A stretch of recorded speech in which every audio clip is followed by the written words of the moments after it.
Сәлеметсіңдер ме балалар? Бүгінгі біздің тақырыбымыз ол қайда барады? Сабақтың мақсаты сұхбаттасының не туралы айтқанын түсіну және үлгі бойынша жауап беру.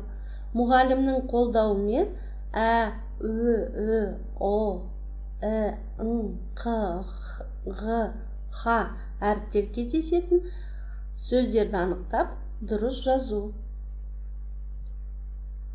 Бүгінгі сабағымыздың жаңа сөздерімен таныс болайық. Есте сақтап, дәптерлеріне жазыңдар. Дүкен, барады, бармайды. Тағы бір қайталап шығайық. Дүкен, барады, бармайды. Бірінші тапсырма. Тыңда, қайтала. Үлгі бойынша айт. Мен дүкенге барамын. Мен үйге барамын. Мен саябаққа барамын. Қайда? Үй, үйге. Дүкен, дүкенге. Мектеп, мектепке.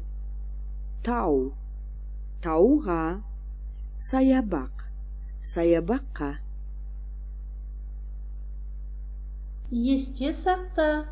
Мен барамын. Сен барасың. Ол барады.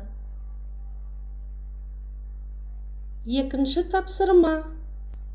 Тыңда, үлгі бойынша сөйлес.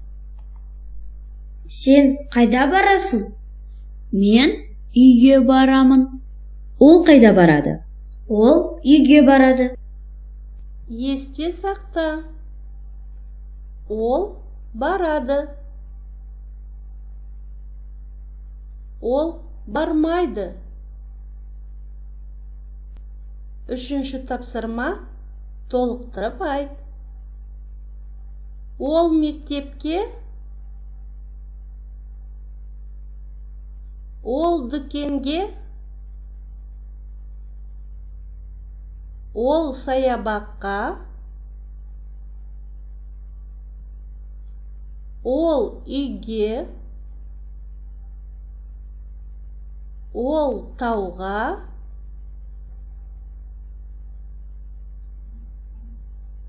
Толықтырып айтамыз.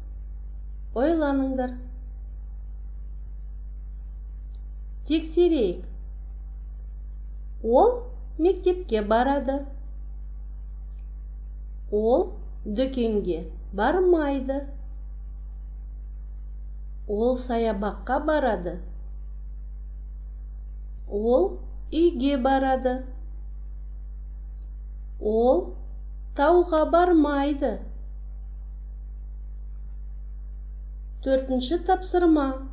Сұраққа жауап бер. Сенің досың қайда барады? Бесінші тапсырма. Тыңда, қайтала. Ә, дауысты дыбыс. Әже, әке, әріп. Сенің атың кім? Менің атым Әсет. Есте сақта. Кім, не, неше, қандай сұрақтарына жауап берек. Кім? Әже. Кім? Әке. Кім? Әсет. Не? Әріп. Балалар, нөмір 2-ші дәптердегі 4-ші беттегі тапсырмаларды орындайық. Бірінші тапсырма. Ә әрпін бастыр, жаз. Екінші тапсырма. Суретке қара, жаз. Бұл кім? Үшінші тапсырма. Тыңда, белгіле. Бірінші диалог. Сен дүкенге барасың ба? Жоқ, бармаймын. Сен тауға барасың ба? Иә, барамын. Екінші диалог. Сен мектепке барасың ба? Иә, барамын. Сен саябаққа барасың ба? Жоқ, бармаймын. Сабақ аяқталды. Назарларыңызға рахмет. Сау болыңдар.